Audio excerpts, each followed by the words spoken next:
Vinga, bona tarda. Em dic Bàrbara Palacios i soc la directora del Caixa Fòrum Macaya de la Fundació La Caixa, en nom de la qual us dono la benvinguda. Avui, com sabeu, donem el tret de sortida del cicle de conferències als moviments socials en les societats del coneixement, coorganitzat amb l'Observatori Social i la Federació Espanyola de Sociologia. En aquest cicle reflexionarem sobre com els moviments socials intervenen en l'impuls de reformes i canvis socials. La sessió d'avui analitza justament quin és l'impacte d'aquests moviments en el disseny de les polítiques públiques i per això comptem amb Clara Guilló, Kerman Calvo, Susana Aguilar, moderats tots ells per Rubén Díaz, a qui cedeixo ja la paraula. Gràcies a tothom per la vostra assistència i endavant, sisplau. Muchas gracias. Muchas gracias. Buena tarde, buenas tardes. Benvinguts, bienvenidos, bienvenidas. Bueno, el elenco de personas que vamos a participar hoy en esta conferencia, pues no somos de aquí, entonces vamos a desarrollar la conferencia en castellano. Luego, si os parece bien, os apetece plantear alguna pregunta cuando ya hayamos charlado un ratito, hayamos profundizado en el diálogo, os podemos pasar la palabra también a vosotros y a vosotras. Y bueno, para no enrollarme mucho más, pues vamos a ir, yo creo, directos y directas al grano. Y para analizar esta cuestión tan importante y tan relevante, que de alguna forma es algo que en el estudio de los movimientos sociales tiene cierta tradición, pero que está cobrando muchísima fuerza en los últimos años, sobre todo en sociedades cada vez más movilizadas, ¿no? En las cuales el malestar, el descontento, el conflicto es latente y se visibiliza también cada vez mucho más. Y eso tiene implicaciones también en su relación con la política institucional. Para eso estamos hoy aquí, ¿no? Para dialogar sobre este tipo de relaciones, de impactos, de consecuencias, que no es lo mismo, pero ahora Susana Aguilar, Kerman Calvo y Clara Guilló nos mostrarán este tipo de cuestiones. Susana Aguilar es catedrática de Sociología en la Universidad Complutense de Madrid, tiene una larga trayectoria en el estudio de los impactos y de las consecuencias de los movimientos sociales, también ha analizado grupos de interés, políticas medioambientales, de sostenibilidad, mujeres y el Parlamento, ¿no? Kerman Calvo es profesor de Sociología en la Universidad de Salamanca. Él ha hecho casos de estudio de gran relevancia sobre los impactos del movimiento LGTB sobre políticas, por ejemplo, como la legalización del matrimonio de personas del mismo sexo. Y además, si no recuerdo mal, está coordinando la Oficina de Diversidad de la USAL, de la Universidad de Salamanca. Y Clara Guilló tiene un perfil muy interesante porque hace consultoría social, también tiene un pie en la academia y nos va a servir para conocer de primera mano cómo es esos impactos de la movilización social, el papel que tiene la sociedad civil a la hora de generar políticas públicas. Ella es experta en temas de igualdad y feminismo, violencia de género, y va a haber un diálogo muy interesante. Entonces, bueno, para no liarme más, para no enrollarme más, voy a lanzar una primera pregunta en la que, si queréis, podéis introducir un poquito lo que luego más adelante vais a profundizar, ¿no? Y es una cuestión muy general. Y es, ¿qué consecuencias tiene la acción de los movimientos sociales? A grandes rasgos, ¿cómo enmarcaríais la cuestión? Susana, si quieres, luego Kerman y Clara, ¿cómo estamos? Muchas gracias, Rubén. Bueno, lo primero es definirlos, porque ustedes pueden tener una idea de movimiento social que no sea exactamente la que manejemos nosotros. No son grupos de interés, son conjuntos de ciudadanos que muchas veces no tienen afiliación política, que pueden participar o no con otras organizaciones existentes en la sociedad civil, como sindicatos, partidos y demás, que generalmente representan un reto o bien porque quieren conseguir cosas nuevas y cambiar percepciones asentadas en la sociedad, o porque quieren revertir progresos que ya se han conseguido. Es decir, también hay movimientos que podríamos llamar conservadores o regresivos.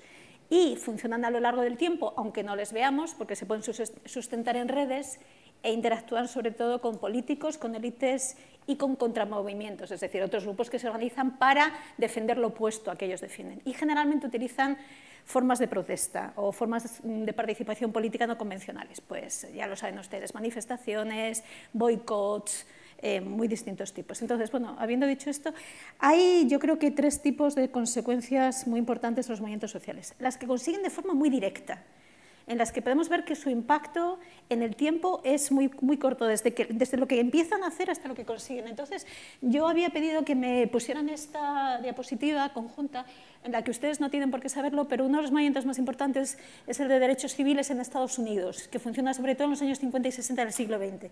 Es un movimiento protagonizado por los afroamericanos que sobre todo persiguen 2 cosas: la eliminación de la segregación racial en los espacios públicos y el ejercicio del derecho al voto, porque no podían votar, ¿de acuerdo?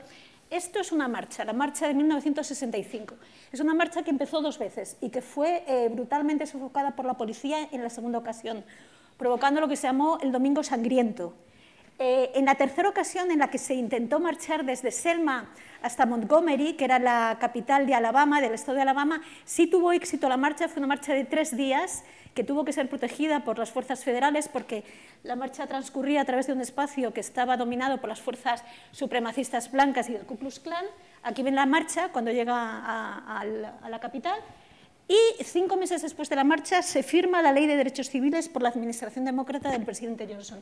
Ven ustedes aquí al presidente Johnson y a Martin Luther King. Yo creo que esto es uno de los mejores ejemplos de un impacto muy directo. Evidentemente ya había habido muchas protestas anteriormente, pero la brutalidad con la que se reprimió la marcha de Selma de alguna forma generó un movimiento para que la administración demócrata no se mantuviera al margen de la misma. Entonces ese es un primer impulso. Otro segundo impulso que ha estudiado muy bien mi compañero Kerman Calvo es el de intermediación. Los movimientos sociales directamente no tienen el poder para conseguir ciertas cosas, necesitan intermediarios políticos poderosos. ¿Y quiénes son esos intermediarios políticos poderosos? Generalmente representantes políticos, partidos, aliados políticos y sobre todo la opinión pública. Si ustedes como opinión pública de alguna forma están de acuerdo con lo que los movimientos sociales quieren conseguir, tienen los movimientos sociales gran parte de la batalla ya ganada. Porque los políticos lo que van a buscar es la reelección y lo que no van a buscar es que la opinión pública en contra les castigue no siendo reelegidos. Entonces, esa conjunción de opinión pública y de aliados políticos, la intermediación es muy importante. Y luego ya por último, lo que sí querría analizar es que muchas veces los movimientos sociales consiguen cosas sin que ellos se hayan movilizado. Eso también hay que decirlo. Yo tengo aquí un ejemplo muy bonito que es por el caso de la legalización del matrimonio de personas del mismo sexo en Canadá. En Canadá el movimiento no se movilizó mucho y, de hecho, la legalización, que fue en el 2030 en la provincia de Ontario y luego en el 2005 a nivel federal, a nivel de todo el estado canadiense, tuvo lugar como resultado de una serie de resoluciones judiciales y de productos legislativos. Evidentemente hubo grupos y minorías sexuales que estaban movilizándose porque se les estaban denegando una serie de derechos. Pero realmente hay veces que hay cosas que se consiguen que son por parte de las instituciones y no de los movimientos sociales. Esas 3 formas. Gracias. Muchas gracias, Susana.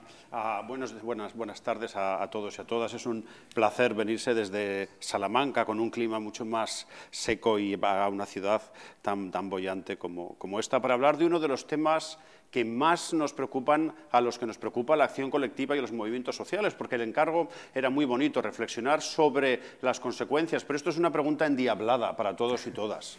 Hay preguntas que a los que nos interesa la movilización social preferimos abordar, por qué la gente lo hace o quién participa. Y os podríais preguntar, pero esta debería ser la pregunta más importante, ¿no? Porque al final del día, ¿por qué la gente se molesta en apagar la televisión y hacer algo que es personalmente costoso, que puede ser invertir el tiempo personal o enfrentarse a la policía o acabar con tu reputación si vas de repente a la marcha del orgullo gay, por ejemplo, en Bilbao en 1985, ¿no? Porque deberíamos estar pensando en las consecuencias, ¿no? Las consecuencias, pero a nosotros nos cuesta. Nos cuesta hacerlo porque es un tema muy complejo y porque muchas de las consecuencias de los resultados de la acción colectiva no dependen ni de las mejores intenciones, ni de las ideas, ni de los valores que queramos movilizar o de nuestra capacidad para señalar injusticias, ¿no? Yo le agradezco mucho a Rubén que haya focalizado ya el debate con esta idea de las consecuencias y que hayamos salido de la trampa de hablar de éxitos y fracasos, ¿no? Es algo muy importante no salir de estas expectativas duras de ha tenido éxito el movimiento 15M, por ejemplo. ¿Cuál es el éxito? El éxito y el fracaso es una imposición muy rigurosa analíticamente y por eso preferimos hablar de los resultados, de las consecuencias. ¿Por qué? Como dice Susana, porque hay muchas de las consecuencias que no son previsibles, porque muchas de las consecuencias son sorprendentes o porque hay un retraso temporal enorme. Si lo podéis pensar ya y empezamos a pensar con diferentes ejemplos. Una de las cosas que yo he hecho en mis últimos años, aparte de estudiar el activismo LGTBI, es estudiar el movimiento 15M, las movilizaciones contra la austeridad, ¿no? Y nosotros tuvimos la suerte, no sé, a veces la desgracia, pero bueno, de conseguir los primeros datos sobre gente que se movilizaba, ¿no? Gente, y escribimos un informe que tiene algo así como 300 citas, una locura, todo fenomenal, ¿no? Y entonces, periódicamente recibíamos la llamada de los periodistas. ¿Cuál ha sido el éxito? El movimiento 15M ha tenido éxito y luego posteriormente los siguientes aniversarios, ¿por qué ha fracasado el movimiento 15M? ¿No? Es curioso que se ha generado esta idea de que esos movimientos sociales, esas formas de movilización no consiguieron nada, pero curiosamente ahora, ante esta crisis que estamos viviendo, tenemos unas autoridades comunitarias, unas autoridades europeas que han aprendido de los excesos, de lo peor de las políticas de austeridad del pasado, ¿no?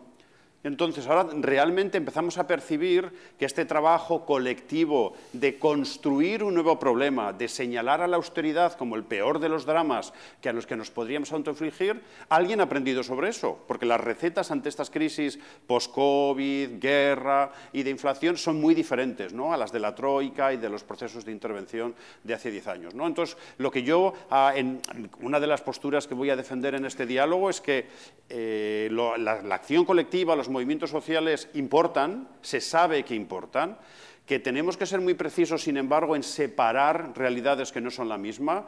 No es lo mismo lo que está ocurriendo en Irán hoy en día, por ejemplo, que estamos hablando de una resistencia civil, de una protesta casi por la supervivencia y que lo que se está buscando es un cambio de régimen, casi una revolución, que, por ejemplo, lo que se puede estar pidiendo, lo que pidió el movimiento LGTBI en España en los años 90, por ejemplo, ¿no? El marco temporal, los objetivos no son los mismos y, por lo tanto, uno tiene que ser preciso a la hora de entender que no es lo mismo la protesta para mejorar y avanzar que la protesta para resistir o sobrevivir, ¿no?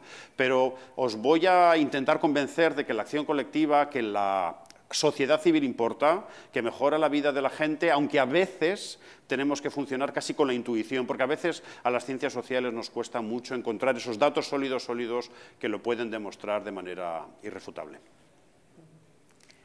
Pues voy a engancharme a una de las cosas que habéis dicho, porque también reflexionando sobre cómo responder a esta pregunta.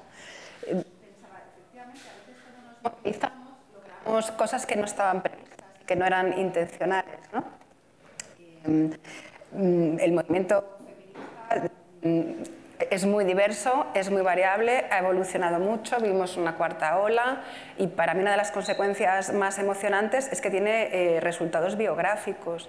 Es decir, las mujeres y los hombres, sobre todo las mujeres, cuando participamos en él, tenemos unos cambios sustanciales en nuestra manera de pensar, de sentir, de organizar los afectos y queremos transformar eso, ¿no? Entonces, ese primer impacto es tremendo. En este caso sí es un resultado que se busca porque la intimidad está en la agenda política feminista.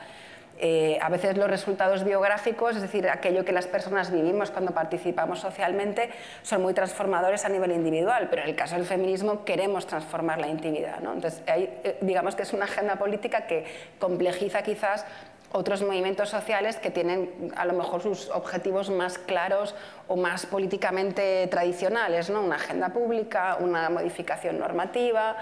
Y aquí buscamos cambios culturales y estructurales un poco más potentes. También lo que ocurre con alguna de las consecuencias no deseadas de los movimientos feministas es que activamos mucho a los contrarios, ¿no? Y en algunos casos, bueno, como hay políticas públicas en materia de igualdad, hay apropiaciones institucionales de conceptos que no siempre se tratan igual, ¿no? Que eso es inevitable, lo hace toda institucionalización, ¿no? Pero pierden mucho sentido. Ahora está muy de moda un concepto que es muy antiguo, que es el de interseccionalidad, que es cómo vivimos las experiencias de ser mujer o ser hombre cuando estamos en otras posiciones de discriminación, de dispoder. Y a esto se le llama los ejes de opresión. Pero cuando nos vamos a las políticas públicas, la interseccionalidad se trata como un sinónimo de diversidad y no es lo mismo, ¿no? Una consecuencia y una paradoja es que cuando el movimiento feminista consigue logros políticos, se despolitizan y hay que volver a repolitizar, ¿no? Y entonces, pues eso no es lo deseable desde la movilización social. Es muy interesante lo que planteáis, porque de alguna forma, con la última intervención de Clara y enlazándolo con lo que han comentado Susana y Kerman, los movimientos sociales también reflexionan sobre este tipo de cuestiones, ¿no? Entonces, vamos a intentar acercarnos a en qué condiciones se concretan estos procesos de reflexión por parte de los movimientos sociales sobre cuáles pueden ser sus impactos. Y de alguna forma también su reflexión sobre cuáles pueden ser las consecuencias no intencionadas. ¿En qué se concreta esto? A ver, yo esta pregunta no sé si la he entendido bien, pero bueno, vamos a ver, yo creo que una condición importante es la percepción de injusticia, de agravio, ¿de acuerdo? Estas percepciones pueden existir y sin embargo no movilizar a la gente. Entonces, gran parte de la actividad de los activistas es precisamente lo que nosotros llamamos crear marcos cognitivos o lo que llamamos procesos de liberación cognitiva, es decir, convencer a los ciudadanos de la necesidad de movilizarse. ¿Por qué? Porque pueden tener oportunidades de éxito y porque tienen que canalizar sus emociones, que pueden ser de agravio, de enfado y demás, hacia temas constructivos. Entonces, lo que podemos llamar las flagrantes injusticias, las contradicciones constitucionales, pues por ejemplo, que una constitución de un país prometa ciertas cosas y luego los ciudadanos no entiendan que se están desarrollando políticas que garanticen estos derechos. Las incoherencias políticas, esto está detrás de muchos movimientos sociales, está detrás del movimiento social que acabamos de comentar, está por ejemplo detrás de otro movimiento social. Yo voy a hablar de más bien casos internacionales para dar también una perspectiva un poco más amplia. Está también detrás de otro movimiento internacional, o sea, fuera de nuestras fronteras, que fue el de derechos civiles, se llamó igual que el de Estados Unidos, pero se produjo en Irlanda del Norte. Y aquí hubo un movimiento en el cual la minoría, que era la minoría desafecta, porque no querían pertenecer al Reino Unido, los que se llamaban los católicos, organizaron también un movimiento basado en las injusticias que ellos pudieron documentar. Entonces, las condiciones son esas, pero no la condición objetiva de injusticia genera necesariamente movilización, porque entonces tendríamos que aquellos países que no disfrutan de derechos políticos ni de libertades civiles deberían ser aquellos países en los que, a pesar de la represión política, debería haber más movilización. ¿Qué quiere decir esto? Que todo esto está mediatizado por percepciones, por condiciones de oportunidad política, por cómo los ciudadanos entienden que ha llegado un momento de hastío con respecto a las situaciones políticas. Y ahí es donde el papel de los activistas y los movimientos es importante, a la hora de percibir que se abren ventanas de oportunidad política que favorecen sus posibilidades de éxito, a la hora de convencer a las personas y a la hora de conseguir recursos que los movimientos sociales generalmente tienen, recursos en forma de aliados políticos, recursos en forma de dinero, recursos en forma de gente que está dispuesta, gente como ustedes, que está dispuesta a gastar, entre comillas, parte de su tiempo en reunirse, en asambleas, en hacer donaciones, en llamar a sus representantes políticos y en organizar mesas redondas con los medios de comunicación. Yo, si me permitís, os voy a presentar lo que yo creo, mi comprensión de las diferentes literaturas, de lo que hemos ido aprendiendo sobre las cosas que funcionan, ¿no? Porque al final del día queremos ir al grano y queremos un poco entender qué es lo que se supone que funciona, para que veáis que después es necesario comprender diferentes escenarios, ¿no? Para no mezclar las cosas. Hay 5 cosas que se saben que funcionan y que hacen que las formas de acción colectiva tengan resultados positivos. Estamos hablando de resultados que a veces son negativos, y también los contramovimientos también tienen resultados, ¿no? Pero resultados positivos para las personas que se han molestado en participar. Desde luego se sabe que es muy interesante y muy positivo que los activistas sean capaces de converger en un único tema. Eso ayuda siempre, simplifica mucho el mensaje. Si los activistas, las activistas son capaces de presentarse de una manera unitaria en un único tema, el discurso, la comunicación, la intermediación con las autoridades es más sencillo. Y, por lo tanto, hay una relación entre la capacidad de ejercer consecuencias positivas y la capacidad, que a veces es estratégica, de definir qué es lo importante. Esto es fácil de decirlo, pero si lo pensáis bien, difícil de asumir. Porque al final el activismo tiene mucho de pasión, mucho de sensaciones de injusticia, como comentaba Susana, que las sensaciones de injusticia nos mueven, pero a veces no nos ayudan a transigir tanto como nos gustaría. Los activismos son espacios para la gran división interna a veces. ¿Por qué? Porque estamos motivados con la necesidad de cambiar el mundo, a veces de una manera muy pasional. Y a las formas de activismo a veces les cuesta decidir, esto es más importante que lo otro. A veces es muy evidente, pero a veces no. No tenemos que dar por sentado, por ejemplo, que en el caso español los activistas pensaran a finales de los años 90 y a principios del siglo XXI que lo relevante era demandar el matrimonio civil. En realidad había muy pocas personas que demandaban el matrimonio civil. Fue una decisión estratégica. Se pensó que era la manera para establecer un buen diálogo con el Partido Socialista Obrero Español. No era una demanda que reflejara lo que realmente la gente en aquellos momentos quería salir por la calle y estar libre de violencias, quería una mejor política en relación con el VIH. No era lo más importante el matrimonio, pero se estimó que era un tema, un issue, que bueno, pues somos muy pedantes a veces en la sociología y hablamos la mitad del tiempo en inglés, y eso ya me disculpo públicamente. Pero entonces ayuda a concretizarse en un único tema. También ayuda mucho cuando el activismo es capaz de detectar las necesidades de sus potenciales aliados. ¿Qué necesitan? ¿Cuáles son las grietas en el sistema? ¿Qué pueden ofrecer que les puede ayudar a Izquierda Unida en la deliberación con el Partido Socialista o a las diferentes secciones dentro de un partido político? ¿Qué puede ayudar para que la opinión pública cambie su opinión, ¿no? ¿Qué necesita? ¿Qué recursos pueden funcionar en esta intermediación? ¿En qué medida el activismo se puede convertir en un broker, ¿no? En un intermediario entre grandes capas de la población y la clase política, ¿no? Entonces, cuando se es capaz, que eso es más fácil de hacer en democracias que en no democracias, se sabe que las consecuencias positivas son más probables. También, naturalmente, se sabe que hay consecuencias positivas cuando fuerzas la mano de las autoridades gracias a las posibilidades del sistema legal.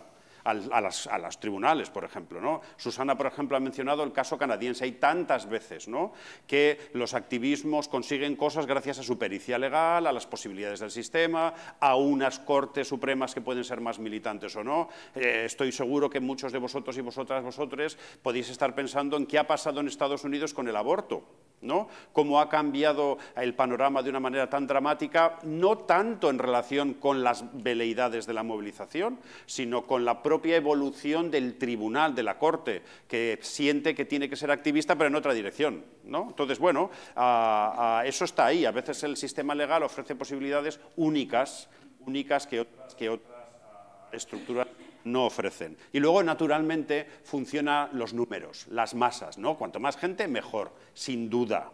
Se sabe que cuanto más gente, mejor. Pero sí que tenemos que recordar, y si tuviera que recordar solo una idea de esta conversación, aquí, entre los que estamos en el estrado y con vosotras, es que la masa solo funciona, si es disruptiva, pero no violenta. Se sabe de una manera ya muy fehaciente que la violencia no ayuda. Funciona la disrupción, pero funciona la agregación pacífica. La violencia al final es bastante contraproducente, sobre todo en los casos en donde lo que se quiere hacer es promocionar la democracia o favorecer una revolución. Y se sabe también que es bueno complementar el recurso más sencillo asociado con las masas, que son las manifestaciones, con otras formas de protesta que son más costosas, como por ejemplo las huelgas, ¿no? Y yo al final, y no hay manera, no hay vez que me inviten a hablar de movilización social que no reivindique a los sindicatos. Los sindicatos al final son la espina dorsal de mucho de lo que ocurre, de mucho de lo que se ha conseguido en la acción colectiva. Los sindicatos fuerzan la mano, tienen una capacidad de innovación, llevan a formas de acción que van más allá de las manifestaciones organizadas en Internet, que están muy bien, que pueden ser espontáneas, que pueden reflejar el sentir popular, pero que a veces no son el recurso y la forma de movilización, el repertorio más efectivo para conseguir cosas, ¿no? Ya para acabar, mira que se lo he preguntado a Rubén, ¿no? Y debería mencionar autores. Me dice, no, pues yo voy a mencionar a una porque estoy absolutamente fascinado con una socióloga, científica política norteamericana que se llama Erica Chenoweth. Erica Chenoweth, que aparte de ser investigadora, publica mucho en prensa, se mete en todos los líos del mundo, se pasa el día en el barro en Twitter, es una cosa absolutamente fantástica de mujer.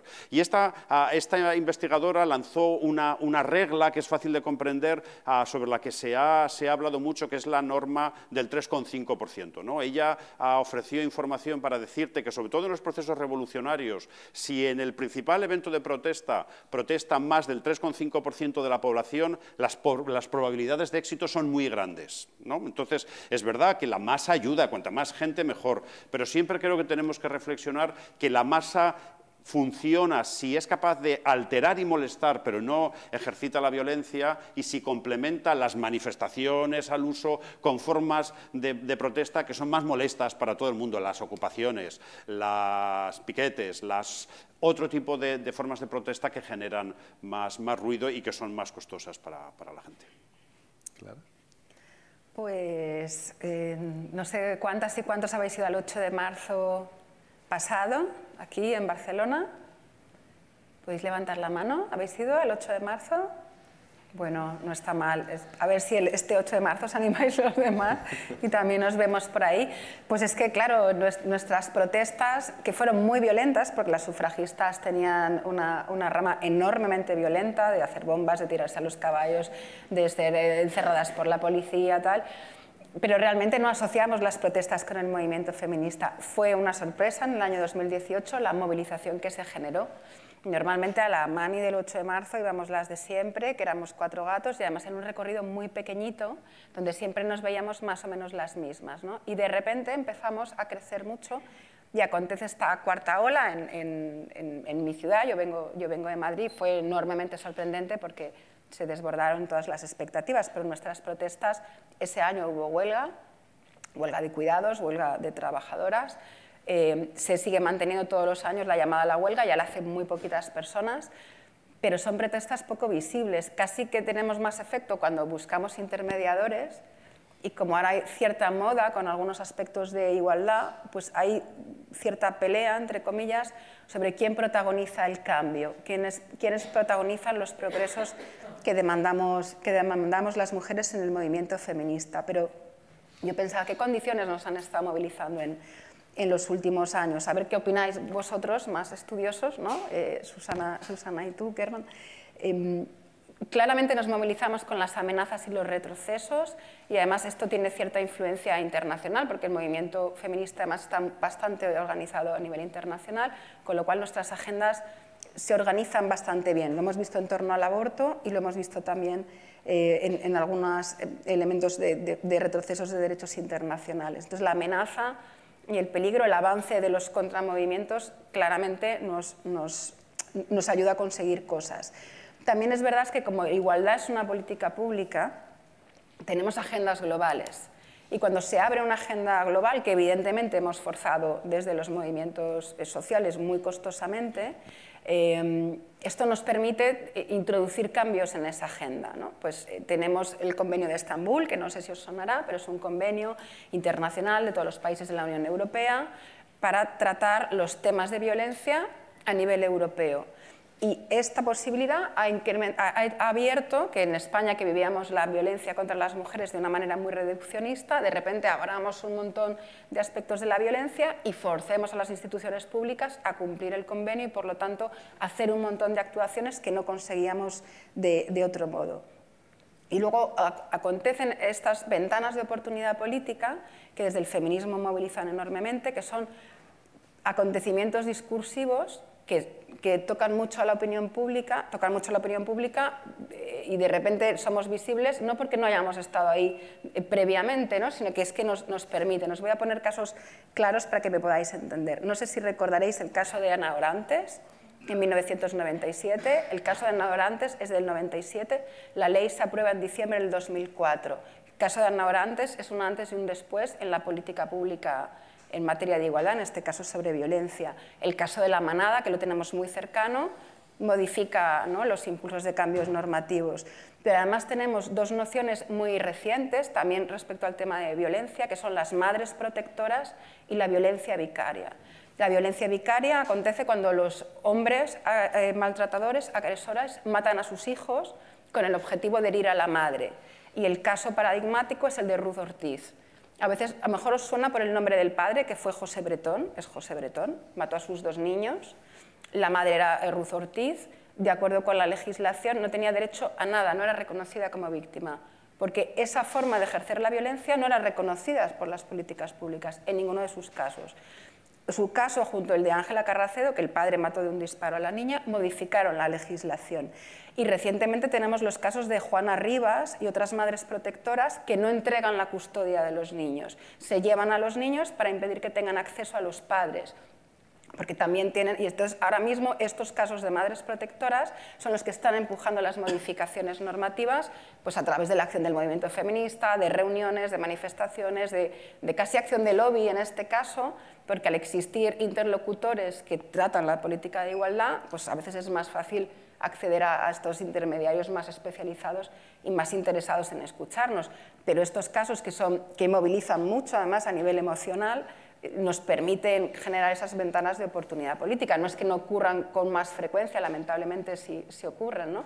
Pero cuando la opinión pública se hace eco, de repente podemos empujar. No sé si puedo... Sí, como Clara se apelaba... Dale, dale.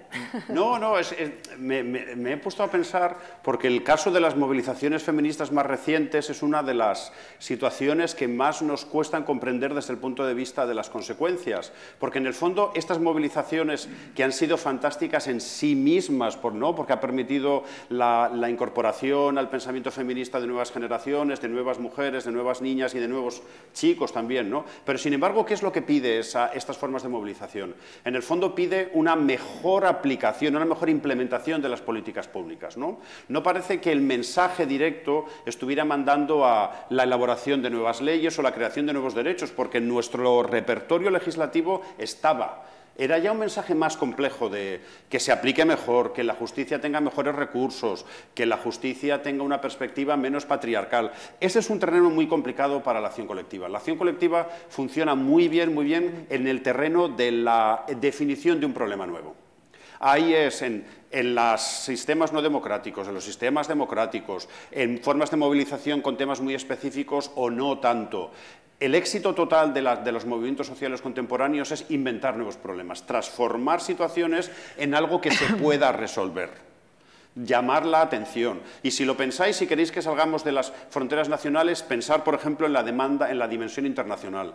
Una de las cosas que mejor hacen las formas a los movimientos sociales globales, las coaliciones transnacionales, es dar información, ¿no? A dar información sobre abusos, sobre desapariciones, sobre torturas que no se conocían para que determinadas autoridades reconozcan un problema, ¿no? Entonces, ahí las cosas funcionan bien y los activistas pueden tener esperanzas fundadas de que, bueno, que a corto o a largo plazo algo cambiará. Pero como señalaba Clara, cuando ya nos metemos en el terreno de, a pesar de que existe legislación, a pesar de que existen políticas públicas, a pesar de que existen organismos de igualdad, las cosas no van tan bien como deberían y lo que se reclama es que las cosas funcionen mejor, como ocurrió en el 15M. No, si tenemos democracia, pero que funcione mejor. Eso es un terreno muy complicado desde el punto de vista de las consecuencias, no desde el punto de vista de, también como mencionaba Clara, de las consecuencias biográficas, de lo que sirve, del impacto que puede tener participar en la propia gente, ¿no? Pero ese es un terreno en el que al activismo le cuesta menos dejar una huella, porque luego al final la implementación, y también lo ha mencionado Susana, depende un poco ya de los recursos, de la voluntad política, de la pericia política muchas veces, de quien ha de implementar, y eso es un terreno que se escapa un poco de la influencia directa de quien protesta, creo. Bueno, sí, también en relación, yo no soy experta en feminismo, pero sí quería comentar una cosa. Uno de los éxitos del movimiento feminista en España, y yo creo que se nos escapa a veces, es un éxito que podríamos llamar terminológico, de denominación, que lo damos ya por supuesto, pero que no es en absoluto por supuesto. Yo doy clase generalmente a alumnos extranjeros y hace poco hicieron una exposición muy bien hecha sobre el movimiento feminista en España y en otros 2 países, en Gran Bretaña y en Finlandia. Cuando se habla de igualdad, tú preguntas a la gente qué es igualdad y se nos ha olvidado que la igualdad durante mucho tiempo se refería a las desigualdades socioeconómicas. La gente enseguida habla de igualdad o desigualdad de género. Eso es un éxito, ¿no? Quiero decir, no en otros países cuando tú utilizas el término equality, a la gente enseguida le sale el término género. Primer tema. En otros países no se habla de violencia de género, se sigue hablando de violencia doméstica. De hecho, cuando en la exposición que se hizo en clase, cuando los estudiantes españoles utilizaron el término violencia de género, sonaba extraño, porque en otros países siguen anclados en ese tema. Y luego se dieron cifras, porque las cifras, luego lo veremos en el siguiente apartado, son importantes a la hora de conseguir legitimidad, y las cifras en términos poblacionales en España de violencia de género, no es tan mal, suena fatal, entiéndanme ustedes. Están menos mal que en otros países que consideramos más avanzados. Pero aún así la percepción evidentemente sigue siendo de que existe un problema y que es un problema grave. Y este es uno de los contratiempos que podríamos decir van a tener siempre los movimientos sociales, que como luchan contra asuntos tan complicados y tan arraigados, el racismo, la homofobia, la misoginia, ¿cuándo acabaremos con esto? Probablemente nunca. Entonces, el grado de insatisfacción siempre va a estar ahí, pero creo que también sería inteligente saber encauzarlo y saber entender si estamos dando pasos, aunque sea pequeños, hacia la mejora de las situaciones. Sí, quizás profundizando en el tema de qué tipo de reconocimiento, de legitimidad dan los poderes públicos a los movimientos sociales, de alguna forma como generadores también de conocimiento, de reflexión. Y hasta qué punto se reconocen unas cuestiones sí, unos factores sí, otros elementos no, que estén basados en ciertas evidencias o simplemente en construcciones colectivas de marcos alternativos sobre percepciones de la realidad, ¿no? Bueno, yo creo que en democracia los movimientos sociales per se tienen que ser, o sea, los poderes públicos les deben considerar como actores legítimos porque es la sociedad civil organizada para expresar su descontento con respecto a una serie de temas. Pero evidentemente estoy de acuerdo con Kerman en el tema de los números importan. Y los políticos son lo que son en democracia, quieren ser reelegidos. Entonces, si tú organizas pocas manifestaciones, porque sabemos que somos una sociedad movilizada, pero como los movimientos sociales tienen pocos recursos, tienden a organizar pocos eventos, pero con mucha gente, ¿no? Porque eso es lo que realmente importa a los políticos. Los políticos aprenden de los movimientos sociales porque de alguna forma identifican aquellas preferencias que los ciudadanos no podemos revelar, porque los ciudadanos solamente podemos revelarlas cada 4 años cuando vamos a votarles. Entonces, es una forma de darles información que ellos no tienen, a menos que lo consulten a través de los sondeos demoscópicos o de los institutos de opinión. Entonces, los números importan. Y estoy muy de acuerdo con Kerman, porque eso también es una de las cosas que ya sabemos, que la violencia no ayuda.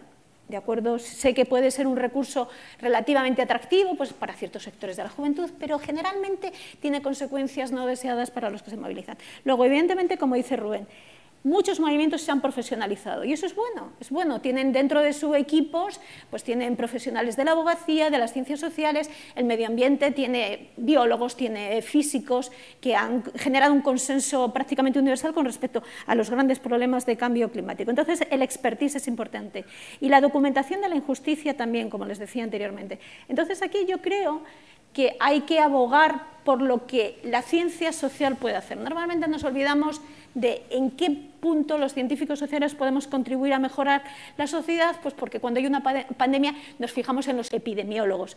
Pero quiero decirles solamente una cosa, aunque no tiene que ver con movimientos sociales. Han sido científicos sociales los que han demostrado a través de análisis de redes cómo eran las formas de propagación del virus. Y aunque no se nos ha hecho mucho caso, sí que dimos ciertas directrices a los poderes públicos con respecto a cuáles eran los grupos de mayor riesgo a la hora de propagar el virus. Pero bueno, voy a dejar esto. Simplemente una serie de casos en los cuales las ciencias sociales han sido importantísimas. Y perdonen que me refiero a otro país que de nuevos Estados Unidos y derechos civiles. Un economista, Gunnar Myrdal, en 1944, claramente hace un informe en el que dice Estados Unidos como democracia no funciona. No funciona porque estamos denegando derechos políticos y libertades civiles a una parte importante de la población. Sentencia del Tribunal Supremo en el año 54, una sentencia fundamental que implica que hay que desegregar racialmente los colegios públicos en Estados Unidos. Ustedes no tienen por qué saberlo, pero esa sentencia llevó a Estados Unidos al borde de una segunda guerra civil. Esa sentencia, que fue llevada a cabo con la ayuda de 40 científicos sociales, entre los que había sociólogos, psicólogos, economistas y antropólogos, dio una gran legitimidad a una decisión que fue enormemente controvertida en Estados Unidos. Después de esa sentencia, hubo otro sociólogo que se llamó Coleman, que es uno de mis grandes héroes, que desarrolló una de las investigaciones más importantes en toda la historia de lo que son las ciencias sociales, con una muestra de más de 600.000 estudiantes, 60.000 profesores y 3.100 colegios a lo largo de todos Estados Unidos. Y llegó a la conclusión de que las desigualdades educativas en Estados Unidos no tenían tanto que ver con el dinero público que se invertía en los colegios. A veces perdemos de vista que solemos pedir dinero, dinero, dinero, como si el dinero fuera la fuente de solución de todos los problemas, y a veces no es el dinero. Entonces, este señor sobre todo se fijó en dos cosas. ¿Cuál era la composición interracial de los colegios y cuál era el background, la trayectoria de cada uno de los alumnos, lo que podemos llamar el efecto composicional? Después de haber hecho esta investigación, lo que él dijo es, señores, si queremos reducir las desigualdades sociales, hay que integrar racialmente los colegios. ¿Qué se hizo después de esta propuesta? La política que se llamó de busing, llevar a niños afroamericanos a colegios en los que había predominantemente niños blancos. Este señor es un señor que hizo una investigación fantástica y con una muy buena intención. Bueno, le salió el tiro por la culata, perdonen ustedes así la expresión fea y un poco ordinaria. ¿Por qué le salió el tiro por la culata? Porque las familias blancas abandonaron esos colegios y se fueron a los suburbios. Las consecuencias no intencionales de las decisiones políticas que muchas veces nosotros aconsejamos, evidentemente tampoco son culpa nuestra. Pero bueno, eso es simplemente unos pequeños sketches de lo que podemos hacer los científicos sociales. Yo quiero discrepar un poco con Susana, Qué al menos a medias. Qué bien. Quiero discrepar un poco con esta cuestión del conocimiento experto, de qué pueden aportar en términos de información a las decisiones políticas. Puedo estar de acuerdo que en el pasado las cosas eran un poco así, ¿no? Y entonces yo porque soy así una persona muy limitada, cuando pienso en el pasado pienso en Lady Diana. Seguro que Lady Di todo el mundo lo tenéis en mente, pero no sé si le recordáis a Lady Di vestida con chalecos antibalas paseando con Angola y preocupada por las minas antipersonas, ¿no? Lady Di es un caso muy paradigmático de la visibilidad pública de una coalición internacional en un tema que era transnacional, que tenía que ver con las minas antipersonas, y fue el aspecto más conocido, pero no lo más relevante, de una gran coalición que se estableció a partir de 7 u 8 pequeñas organizaciones internacionales y que luego creció enormemente. Ya han pasado muchos años de aquella campaña, pero que tenían como objetivo que ese recurso militar, que en el fondo no servía para nada, de las minas antipersonas militarmente no servían para nada, pero dejaran de exterminar, a mutilar a un montón de personas, ¿no? En aquel momento aquella coalición inauguró, pero puso de manifiesto las capacidades que podían tener el activismo transnacional a la hora de ofrecer información. ¿Qué información era? Esta es la gente mutilada tantos años, este es el número de bombas, esto es lo que cuesta fabricarlas, que no era nada, pero esto es lo que cuesta desenterrarlas, esta es la gente que sigue enferma, estos son los campos que se han dejado de cultivar porque hay minas. Eso era información que fue importantísima para que un montón de países progresivamente fueran firmando una convención internacional en contra de la producción y de la utilización de las minas antipersonas. Entonces, ese es un caso bien conocido donde la información es importante. Y en muchos movimientos sociales, desde luego domésticos también, pero vivimos en una época, y a lo mejor no sé si estáis de acuerdo conmigo o no, pero vivimos en la época de la desinformación y de la polarización. Y vivimos en un momento, me da a mí la sensación, de que ni siquiera que tenemos la obligación de creer la información científica que se nos pone ante nosotros, seas decisores o no. Si eres un gobierno o un partido político de una ideología diferente al activismo, vas a poner en cuestión la información.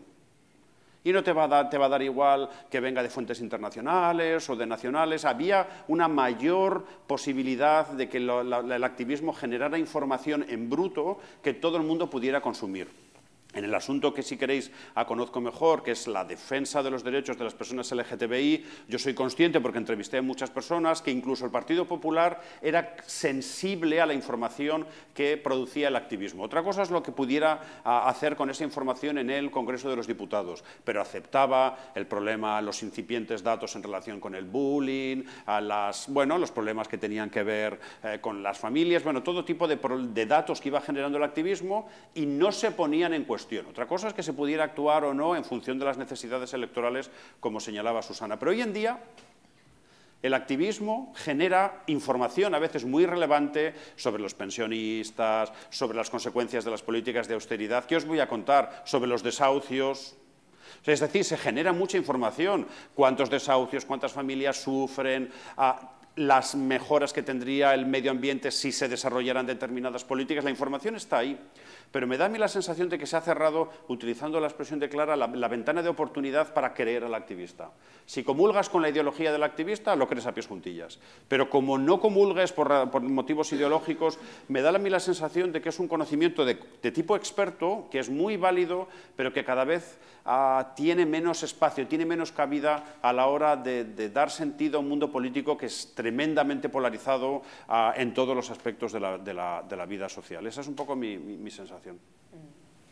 Pues para mí esta es la pregunta más difícil de todas las que estamos compartiendo en el debate, porque, claro, efectivamente, en el caso del movimiento feminista, contar fue absolutamente vital para evidenciar problemas. Y el caso que seguro que os puede venir a la cabeza es el de las muertes, mujeres víctimas, ¿no?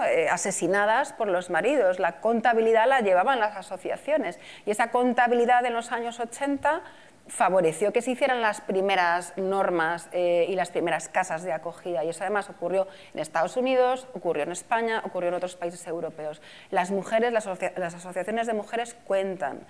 Lo mismo ha ocurrido con la noción de feminicidio, que son muertes no solo a manos de la pareja, sino muertes de mujeres por otros perpetradores varones en otros contextos. Pues de repente el Estado ha dicho que bueno, en México ya se contabilizaban los feminicidios y España se ha convertido en el primer país de la Unión Europea en tener un sistema estadístico oficial de contar los feminicidios. Ha empezado ahora en el año 2022.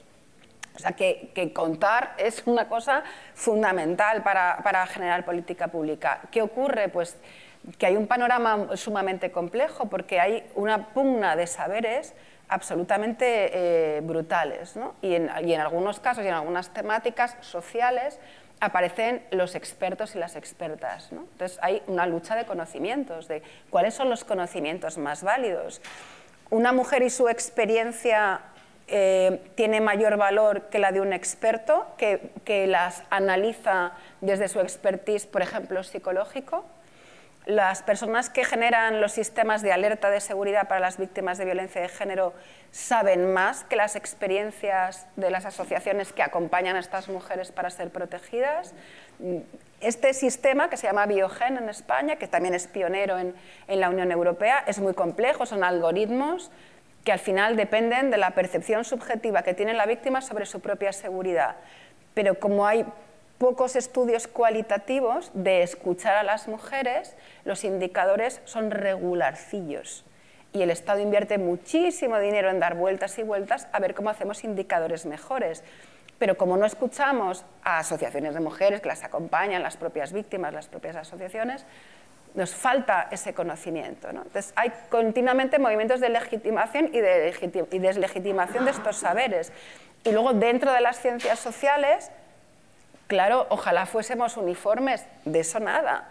Entonces, existe toda una corriente en materia de género que nos habla de la ideología del género, donde bueno, pues hay corrientes de científicos que continuamente sacan papers de investigaciones sobre que la agresión en las parejas de las mujeres hacia los varones es equiparable. Y por lo tanto debemos hablar de violencia íntima de pareja, en ningún caso de la violencia de género como fenómeno social. Esto o sea, nos damos de tortas continuamente, que es un lenguaje, además es un debate súper técnico, que se aleja completamente de la sociedad y que es impenetrable para la gente que es de fuera, porque incluso se manejan debates muy metodológicos donde o eres un científico social o te pierdes absolutamente, ¿no? Y luego también tenemos estos técnicos intermedios que generan como teorías intermedias que influencian mucho. No sé si os sonará el síndrome de alienación parental, que son estos casos donde los padres, normalmente varones, aluden a que los niños han sido tan influenciados por las madres que el rechazo de los niños a ver a los padres está motivado por la acción materna. Esto se ha demostrado por psicólogos y científicos sociales que no existe. Los niños generan rechazo ante el agresor porque evidencian su violencia y no quieren estar con él, aunque no hayan sido víctimas directas lo ponemos entre muchas comillas. Bueno, pues se sigue aplicando por parte de los jueces y algunos forenses este síndrome que es continuamente rechazado. Entonces, bueno, para mí es el tema, o sea, el temazo total. Una cosa súper controvertida. Creo que parte de la culpa... O sea, yo no estoy totalmente de acuerdo con Kerman. Creo que aunque el mundo está polarizado, creo que aunque el debate político sensato y razonable resulta cada vez más complicado, creo que un documento bien hecho, creo que una evidencia bien presentada tiene que ser escuchada, y si es escuchada y entendida por la ciudadanía, tendrá que ser más pronto o más tarde escuchada por los partidos políticos, muy brevemente. Pero creo que a veces parte tiene que ver con los propios movimientos sociales.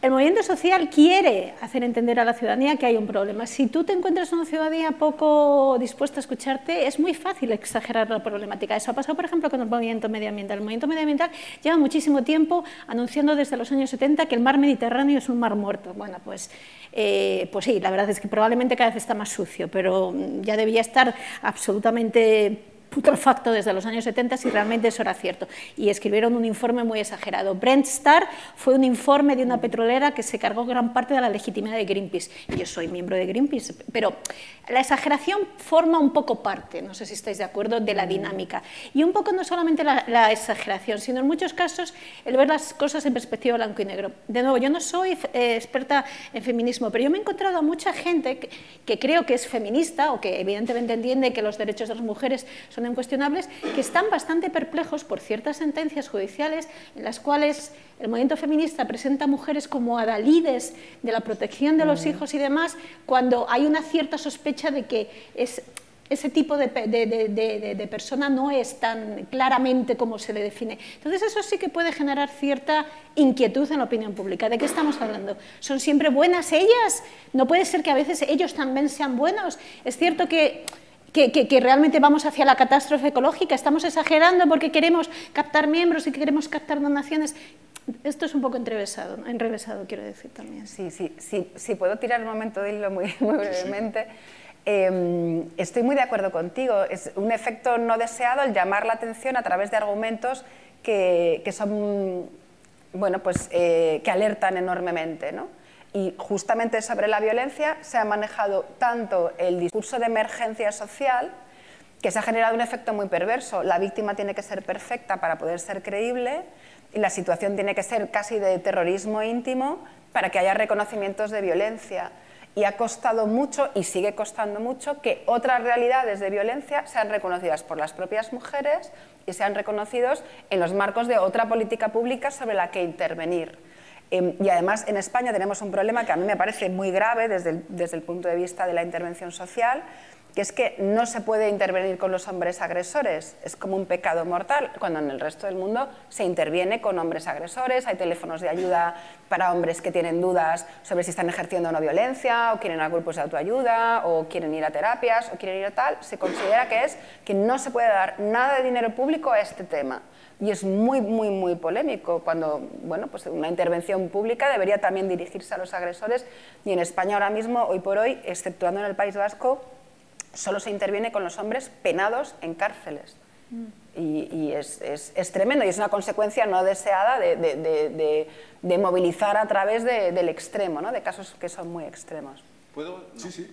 Una cosa rápida, yo creo que estamos viviendo un ejemplo contemporáneo fantástico para comprender las complejidades del conocimiento experto, el activismo y las políticas públicas, y que tiene que ver con la famosa ley trans. Creo que es el ejemplo perfecto para ver cómo las diferentes formas de activismo a favor y en contra, porque esto no es una situación sencilla de un activismo que se encuentra enfrente a un partido conservador, no, esto es un activismo frente a otras formas de activismo, que ambas formas de activismo invocan diferentes conocimientos expertos, que son proyectados a la clase política, que también genera su propio conocimiento experto, bien porque lo invita o bien porque lo genera internamente, y ahí lo que decía Clara, una guerra absoluta de saberes que al final del día lo que hace, creo yo, que es que anularlos todos, y que debilita las consecuencias, las posibilidades de que el activismo promotor de la medida pueda avanzar, y que realmente genera una enorme confusión en la ciudadanía. Si seguís el debate, no sé, es un tema muy específico, yo me hago cargo,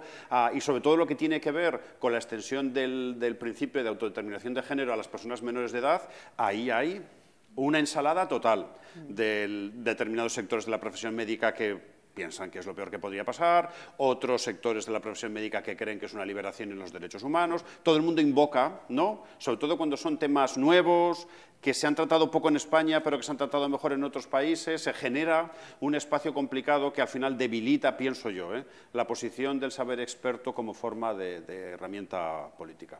Bueno, es un tema apasionante. De hecho, me sirve para decir que esto es un aperitivo de la siguiente sesión que se llama Sociedad del Conocimiento y Movimientos Sociales. Vendremos. En el cual hincaremos el diente con más detenimiento a esta... ¿Cómo se han desdibujado las fronteras entre qué es el conocimiento, cuál es el papel de la ciencia social? Y otro tema que es el que me va a servir para introducir una nueva pregunta: cómo se han diluido las fronteras entre política institucional y política no institucional, entre movimientos sociales y partidos. Antes os había hecho la pregunta de cómo los partidos políticos o los poderes públicos legitiman a los movimientos sociales. Ahora la pregunta es al revés. ¿Cómo legitiman, cómo reconocen los movimientos sociales a los partidos políticos y todo este fenómeno de los partidos movimiento que ha cobrado tanta fuerza en la última década? Bueno, ya sabéis que hay algunos movimientos sociales que se convirtieron en partidos políticos. Yo creo que el ejemplo más paradigmático es el de los Verdes en Alemania. Los Verdes consiguen llegar al Parlamento alemán en 1983, pero provenían de una serie de iniciativas ciudadanas que se habían desarrollado en distintos estados de la Federación Alemana en contra de la lluvia ácida. Ese era el tema. ¿Qué pasa cuando el Partido Verde llega a las instituciones? Pues lo que es más habitual, que se pelean entre sí. Y hay dos facciones principales que yo creo que encontramos en muchos casos, que se autodenominaron los realos y los fundis, los realistas y los fundamentalistas. ¿Quiénes se quedaron? Pues como ustedes son muy inteligentes, se lo imaginarán, los realistas. Los fundamentalistas se fueron. Entonces, es problemático y yo supongo que Clara, que está más metida en estos dos mundos, nos dirá más cosas. Pero aquí hay una hibridación muy difícil, porque los movimientos sociales siempre van a mirar con mucha sospecha a los partidos políticos. Y es más, aquellos sectores del movimiento social que terminan en la política, que terminan en las instituciones, van a ser siempre vistos con recelo por parte de las bases del propio movimiento social, porque hay dos términos que a los movimientos sociales les produce urticaria: cooptación e institucionalización. Entonces, esto es lo peor que les puedes decir, cuando realmente a lo mejor tampoco es tan malo. Pues participa en política porque al mismo tiempo también puedes seguir protestando en la calle, y en el momento en que la política te desilusione enormemente porque los cambios son lentos o porque te sientes traicionado, pues puedes volver a tu activismo político, ¿no? Entonces, esa doble estrategia que los movimientos sociales pueden seguir, pues es como una especie de vía de salida. Pero claro, los movimientos sociales siempre se van a sentir insatisfechos. ¿Por qué se van a sentir insatisfechos? Porque el juego político democrático es insatisfactorio per se. Porque aunque tengamos los mejores políticos del mundo, que no los tenemos, la política es un juego relativamente, no digamos sucio, pero poco gratificante. Tienes que estar cediendo, tienes que estar negociando, no tienes dinero, tienes que incumplir promesas, los contextos cambian y los movimientos sociales no pueden explicar esto fácilmente a sus bases. En el caso en el que tengas una política legislativa, un cambio político que te beneficia, qué bien, qué estupendo, pero llegan los fondos, llegan los recursos y luego realmente se está aplicando aquello que hemos aprobado. ¿Cómo me justifico yo ante mis miembros? Entonces, ese temor a distanciarte de tus bases sociales, lo que algún sociólogo llamó la ley de hierro de la oligarquía, que en el momento en que te metes en las instituciones dejas de escuchar a tus activistas, eso es algo que está muy presente y que les preocupa. Yo creo que también ahí Kerman nos puede contar mucho en torno al 15M y Podemos. Cuando Podemos se ha autorreclamado heredero del 15M y la gente de 15M se ponía de uñas y decía no, no, no, vosotros no tenéis nada que ver con nosotros, ¿no?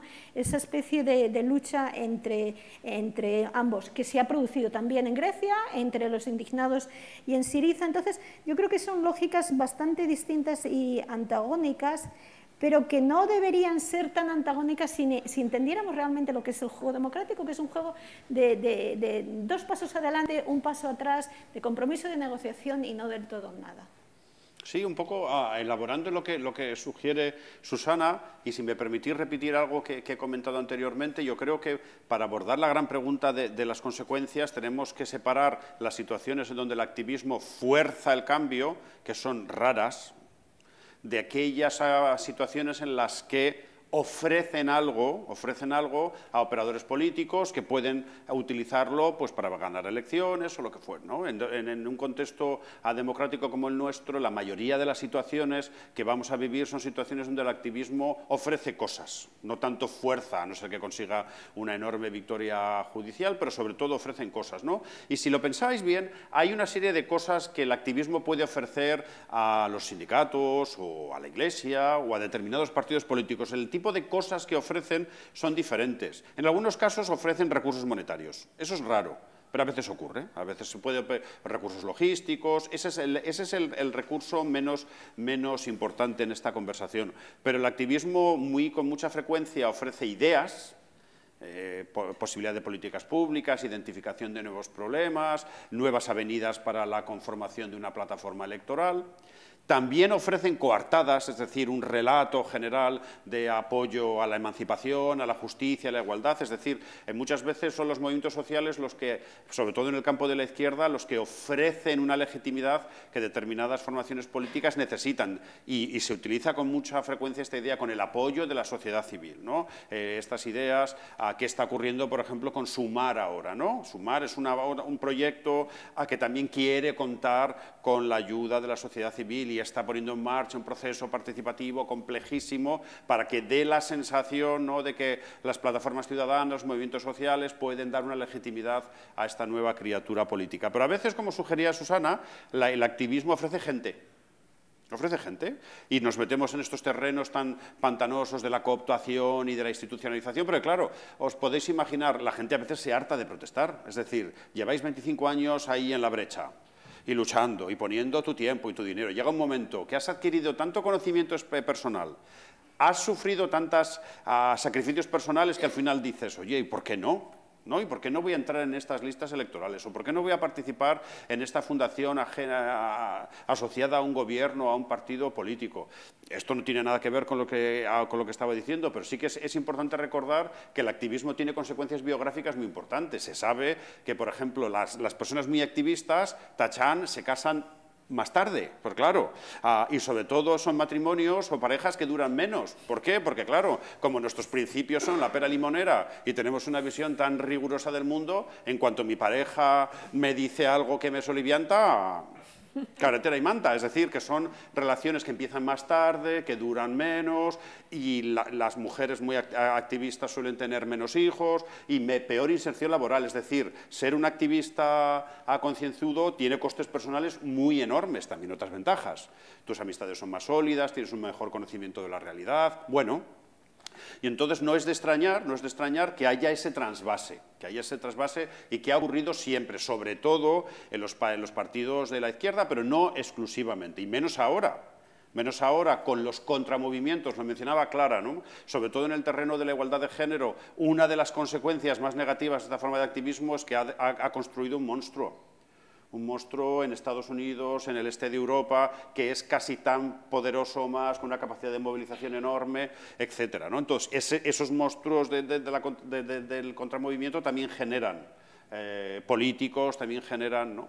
Y entonces a veces ese trasvase de gente lleva a esta criatura extraña que son los partidos políticos que tenían pinta de ser movimientos sociales, ¿no? Que los movement parties, que los llamamos cuando nos podemos muy pedantes. Esta es una situación muy conflictiva para el activismo y lo ha dicho Susana y solo quería insistirlo. Al activista, muchas veces, al activista que no ha entrado en ese trasvase le molesta mucho.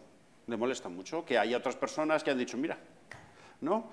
¿Qué camino han seguido más fácil? ¿No? Que no digo que lo sea, pero eso genera, y por eso se generan dinámicas de no nos representan, no son nosotros, es una traición, ¿cómo se les ocurre? Nos han utilizado, son nuestras ideas. Eso ocurre, yo no digo que sea verdad o que sea mentira, porque creo que las experiencias personales tienen una profundidad que hay que conocerla de otra manera. Pero son partidos políticos muy complejos y que con un poco más, si me permitís la expresión, un poco más con el culo al aire. ¿Por qué? Porque dependen mucho más de las veleidades del cambio social, son unos partidos políticos que tienen una organización interna menos estructurada, más propicia para el conflicto interno y que tienen una base de durabilidad menos clara. Entonces, por lo tanto, pueden capturar bien el momento, tienen ese halo emotivo muy importante, pueden tener éxitos fulgurantes como tuvo Podemos en su momento, pero también capean peor los ciclos descendentes, capean peor los enfados del electorado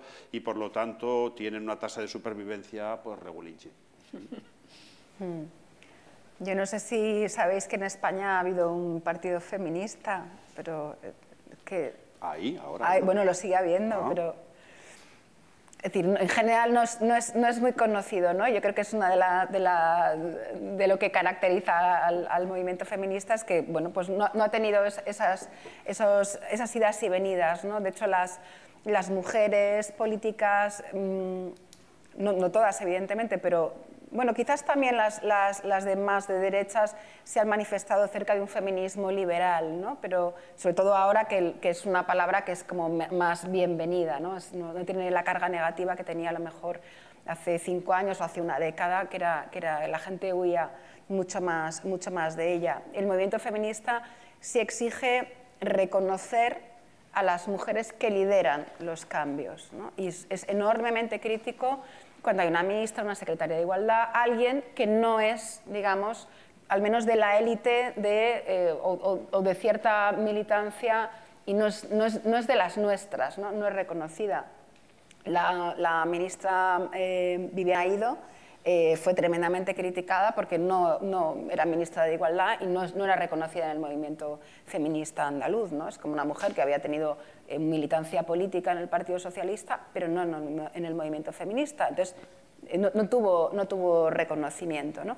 Creo que este reconocimiento en las figuras es importante y ahora es más frecuente, es más común encontrarlo porque la mayoría de las mujeres se declaran feministas en uno u otro grado, y las demás de derechas pues te dicen que es que hay muchos feminismos y que el suyo es uno tan estupendo como el de cualquier otra persona, ¿no? Que ese es como otro debate, ¿no? Sí que tenemos la percepción de que las mujeres que vienen del movimiento y ocupan no solo posiciones, digamos, frontales dentro de los liderazgos políticos, sino dentro de las políticas, es decir, en marcos de gestión o en dirección, favorecen el empuje de agendas, ¿no? Y entonces, lo que pasa es que esas mujeres suelen ser militantes feministas, están reconocidas en los círculos. Así que yo aquí sí diría que hay una relación bastante positiva. Por supuesto, con todo lo que ha dicho Susana Ikerman antes, ¿no? De traición, apropiación, despolitización, nos habéis vendido, esto no era, no sé qué, que se da porque es como habéis explicado, ¿no? Forma parte de la naturaleza política de los movimientos y de las políticas públicas. Bueno, como lo que también nos gustaría es daros voz a nuestra querida audiencia aquí.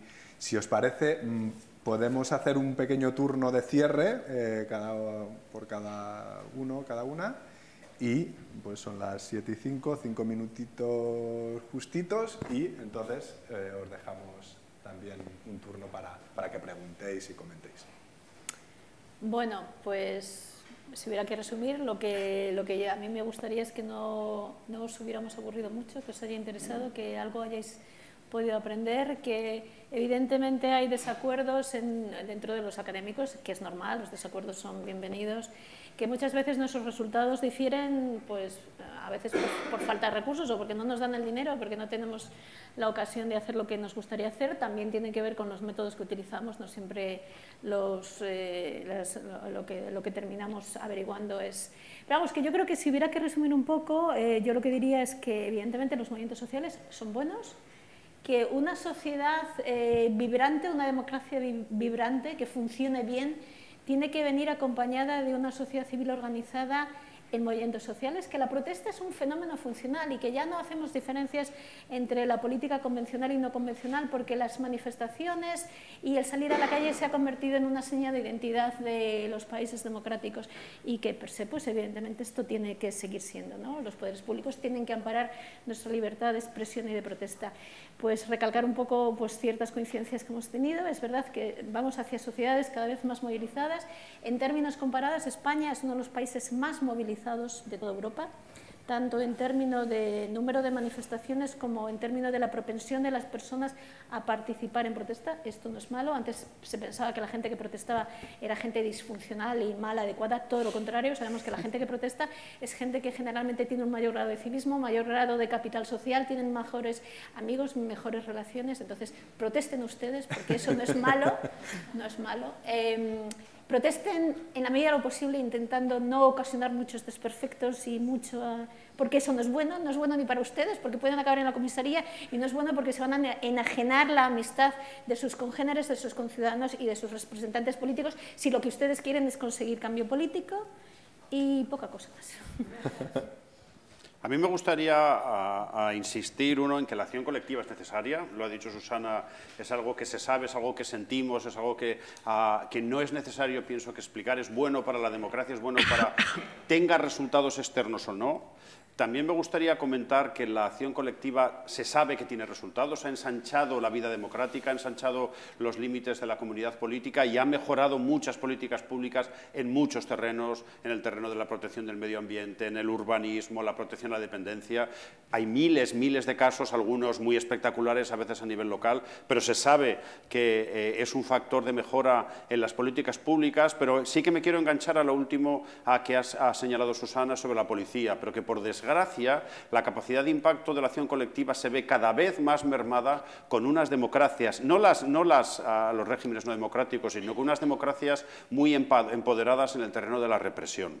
En la represión, o en lo que se llama de una manera, si queréis, menos sesgada, el control social de la protesta. Es un terreno tremendo, y no solo en España, sino en otros países, las democracias de nuestro entorno están generando unas dinámicas represivas muy sofisticadas que insisten en dinámicas sobre todo de represión blanda, una utilización terrorífica de las ordenanzas cívicas, de convivencia, de salud pública, naturalmente las multas asociadas con las leyes de seguridad y, en general, un clima que no favorece y que se sabe que está desincentivando a mucha gente a participar porque piensa que quizá lo que puedan hacer pueda de alguna manera vulnerar la ley, ¿no? Entonces, me uno a la llamada, tenemos que protestar más porque las democracias se están rearmando en prácticas de vigilancia y de supervisión y control que hacen que protestar se convierta en una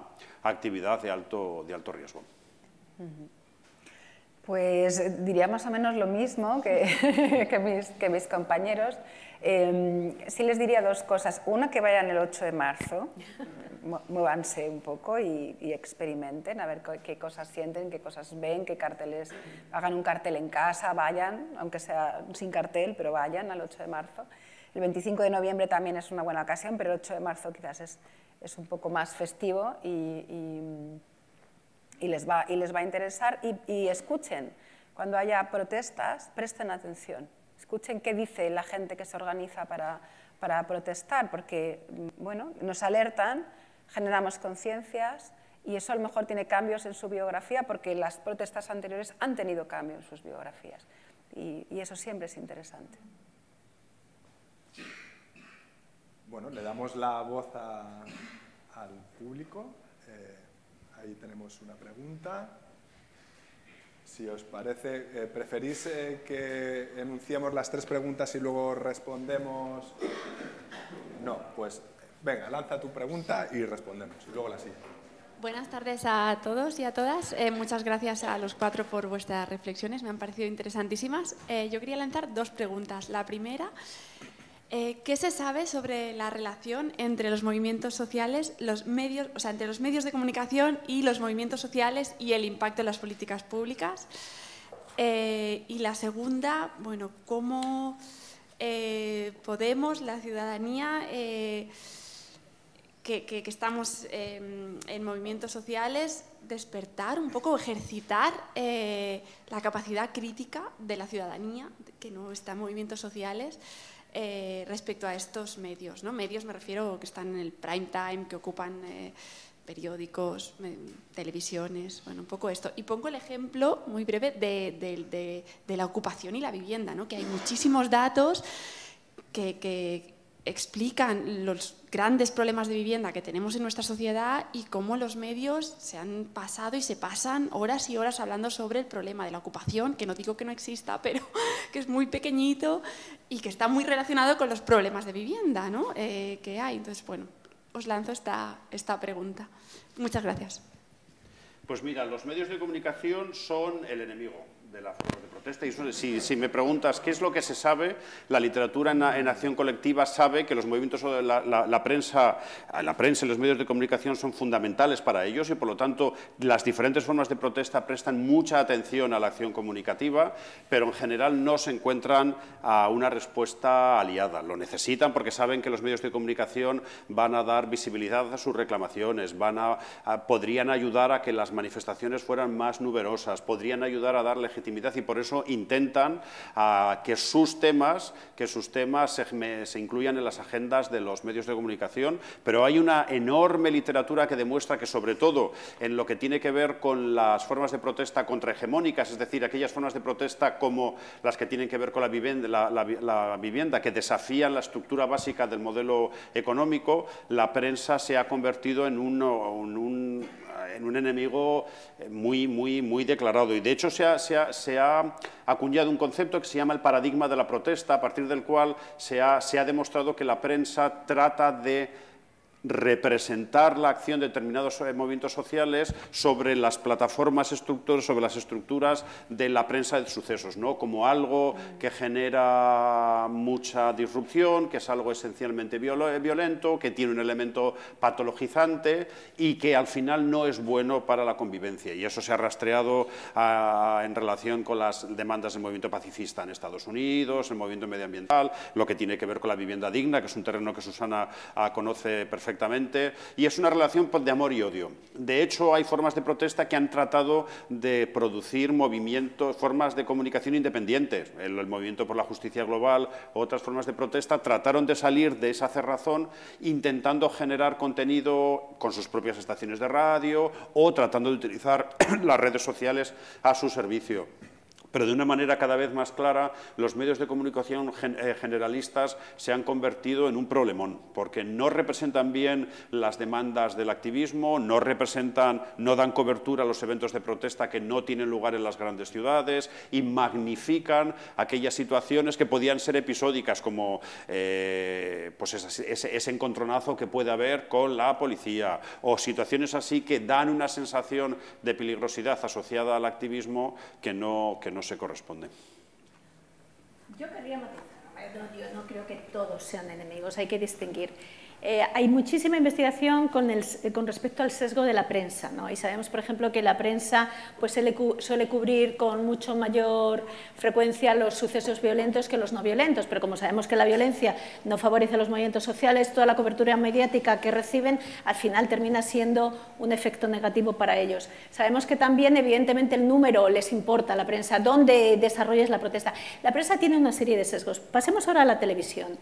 La televisión es que se ha complejizado mucho el sistema televisivo, entonces no solamente tenemos la televisión de grandes audiencias, lo que llamamos los mainstream, sino que tenemos nuevas televisiones online. Los propios activistas han empezado a generar sus propios canales de comunicación, es decir, ya no dependen necesariamente ni de las televisiones públicas ni de las televisiones privadas.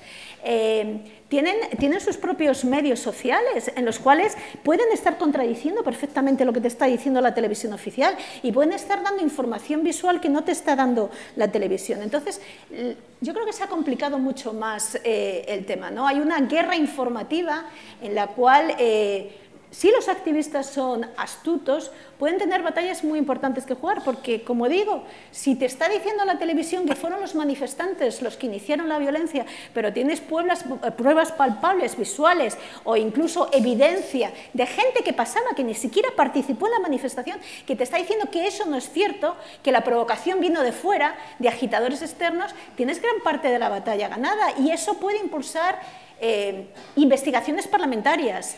Ya sé que yo a lo mejor tengo una visión un poco naif de la democracia. Quiero creer que las democracias terminan funcionando bien castigando a aquellos personajes o a aquellos individuos o a aquellos grupos que hacen las cosas deliberadamente mal. Creo que hay un panorama muy complicado ahora con respecto a la información, pero sí, por ejemplo, tienes razón. ¿Por qué creo yo que la ocupación está generando tanto problema? Precisamente por el sesgo que hemos comunicado, porque generalmente va acompañada de violencia de ocupación, de conculcación de derechos de propiedad privada y demás. Mientras que la generación de lo que podría ser la protesta por una vivienda digna no consiguió galvanizar a la población, a pesar de que había muchísimos sectores afectados por la misma, por muy distintas razones, pero entre otras cosas, porque fue sobre todo protagonizado por estudiantes y por jóvenes que no consiguieron sacar a las calles ni a las clases medias, ni a las clases que estaban siendo perjudicadas por la crisis, ni a los inmigrantes que no conseguían tener acceso a la violencia. Esa incapacidad de cohesionar un movimiento importante en torno a la vivienda fastidió el movimiento, la potencialidad del movimiento, creo. Yo solo añadir una cosa más sobre mi tema, que en este caso sí se ha logrado algunos éxitos muy interesantes, y es que la mayoría de los medios han generado espacios de igualdad o de feminismo. RTV tiene el espacio de igualdad, El País tiene feminismos, otros medios han generado también espacios constantes donde tratan el tema y periodistas más o menos especializados, y eso de momento es un éxito, de momento. Ahí teníamos otra pregunta, caballero. Mi pregunta va relacionada al movimiento vecinal, asociativo. Tiene 50 años de historia, tuvo una gran importancia en los años 60, 70, 80, 90, pero hoy no tuvo un gran impacto en la consecución de servicios esenciales como el agua potable, la luz, colegios, sanidad, etcétera, etcétera, ¿no? Pero hoy ha perdido esa notoriedad y esa importancia en los barrios. ¿Cuáles creéis que son los factores que lo han hecho perder esa notoriedad? Bueno, ustedes sabrán que uno de los primeros analistas del movimiento es precisamente un señor catalán que fue ministro hasta hace poco, que es Manuel Castells. Él fue el que primero... Vamos a ver, ¿por qué el movimiento vecinal fue tan importante? Pues primero, porque las condiciones, evidentemente, de los barrios, de las barriadas, pues tanto... Yo conozco más el caso de Madrid, ¿no? La gente vivía en condiciones realmente infrahumanas, en asentamientos que carecían de todo tipo de servicios. Esto generó también una incipiente protesta tardofranquista contra el régimen. El movimiento vecinal, como probablemente usted sepa, tuvo uno de estos desarrollos que hemos comentado. Gran parte del movimiento vecinal terminó participando en las listas de los principales partidos de izquierdas de ese momento, el Partido Comunista y el Partido Socialista. En el caso de Madrid, de nuevo, lo siento, no conozco tanto el caso de Barcelona, en el caso de Madrid tuvo un desarrollo muy importante. Estas personas vecinales hicieron grandes cosas por la planificación urbana y por la mejora de esos barrios obreros, luego terminó diluyéndose. Entonces, tuvo su momento que se explica por condiciones de infraestructura, por condiciones políticas, y luego fue desvaneciéndose porque las ciudades de alguna forma mejoraron. La pregunta sería, ¿qué sucede ahora? Yo creo que tal vez Barcelona pueda tener un resurgimiento en torno a ciertos temas. Hace poco salían las noticias, yo no sé si ustedes lo considerarán desmesurado, pues ciertos temas de drogadicción que se están produciendo en ciertos barrios de Barcelona, cierta depauperación de ciertas zonas. Yo no sé si a partir de estos temas que son muy puntuales se puede desarrollar un asunto más grande en torno a otros asuntos. Yo ahí no querría meterme, no sé si vosotros tenéis... Yo solo quería comentar rápidamente, y le agradezco mucho la pregunta porque me viene al hilo de algo que tenía aquí que quería comentar y no he podido comentarlo. Que al final hay que tener en cuenta que el éxito, habíamos dicho que no íbamos a hablar de éxito y fracaso, pero como estamos en la parte final, me permito la libertad. El éxito desmoviliza. Ese es un problemón que tienen las formas de activismo en el largo plazo. Está fenomenal conseguir todo lo que se busca. Eso es raro, pero hay formas de activismo que son hiper exitosas, que consiguen mucho de lo que se proponían. Eso tiene un efecto de decir, bueno, pues ya está la cosa resuelta. Entonces, había muchas personas que trabajaron muy duro para la mejora de sus barrios y que sintieron o bien que entraron en la política institucional o pensaron, bueno, mi turno ya ha pasado, yo ya he hecho lo que tenía que hacer y este es el camino, dejo el camino abierto abierto para nuevas generaciones. Ha ocurrido con esta forma de activismo y con tantas otras, ¿no? Que por eso, cuando tenemos a nuestros chavales en la uni y empezamos con movimientos sociales, empezamos a hacer así, ¿no? Que si los ¿no? Y hacemos un montón de músculo, que si los ciclos y te pasas el día. Porque es verdad que el activismo va y viene, ¿no? Es una pregunta fascinante por qué no ha vuelto. Es decir, uno puede comprender por qué se desmovilizó en los años 80 y por qué no ha vuelto. Yo creo que tiene mucho que ver con cómo han cambiado las ciudades también, ¿no? La propia composición de los barrios y la propia desintegración de la idea del barrio. Que quizá para usted no es lo mismo el concepto de barrio que para las poblaciones con mayores tasas de migración y de precariedad que habitan determinadas zonas de la ciudad, ¿no? Y quizá no tiene ese apego, ese proyecto a futuro de si trabajamos juntos podemos hacer que la ciudad sea un espacio para todos y todas, no lo sé.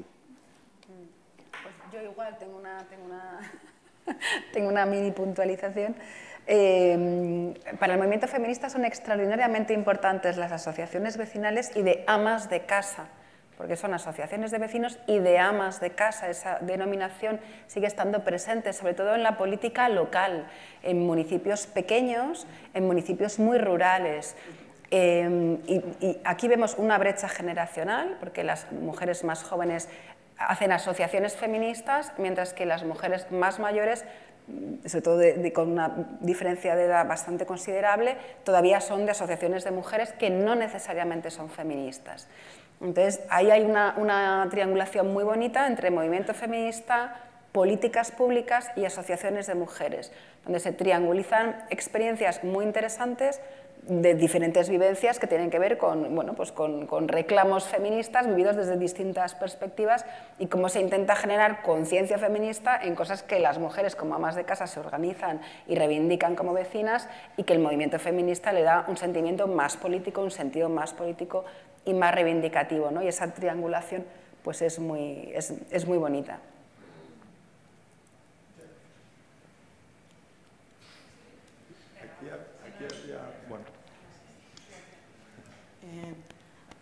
Antes Clara ha comentado algo de que había muchos tipos de feminismos. Yo quería saber que si el motivo de que haya muchos tipos de feminismos es porque tiene figuras discriminatorias. Pues si tienen figuras... Si tiene figuras discriminatorias el feminismo. Bueno, el feminismo es un movimiento social que es muy complejo y que además es muy longevo. Entonces, hablamos de 4 olas porque hablamos de diferentes periodos históricos y diferentes transformaciones. Una cuestión clave del pensamiento feminista es la relación con las ciencias sociales y con la academia. Y cómo las mujeres que están en la academia y hacen ciencia social feminista, al estar en los movimientos, eso se va transformando y se va vertebrando. Una de las cosas que ocurren en los años 80 es que se critican los feminismos, o el feminismo más hegemónico, que estaba protagonizado por mujeres intelectuales blancas, occidentales, fundamentalmente norteamericanas y europeas, que hablaban de problemas de mujeres burguesas o de clase media, de la clase media norteamericana de los años 50, de la clase media de los años 60 en Europa, y que no reflejaban todas las necesidades de todas las mujeres. Además, era un enfoque de feminismo muy heterosexual, ¿no? Donde las mujeres lesbianas y otro tipo de identidades sexogenéricas no se veían identificadas. Entonces, todo esto, digamos, que va explosionando en lo que consideramos la tercera ola feminista, donde se da una pluralidad, ¿no? y se hace un reconocimiento de diferentes movimientos de mujeres y diferentes teóricas también feministas, ¿no? Entonces, sí responde a una cierta vivencia de discriminación en cuanto a los discursos de los feminismos. Te diría que sí, que en cierta forma viene sí, de la percepción de discriminación de experiencias y de ideas, ¿no?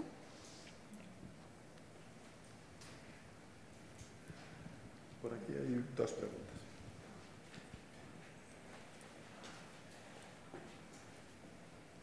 Gracias.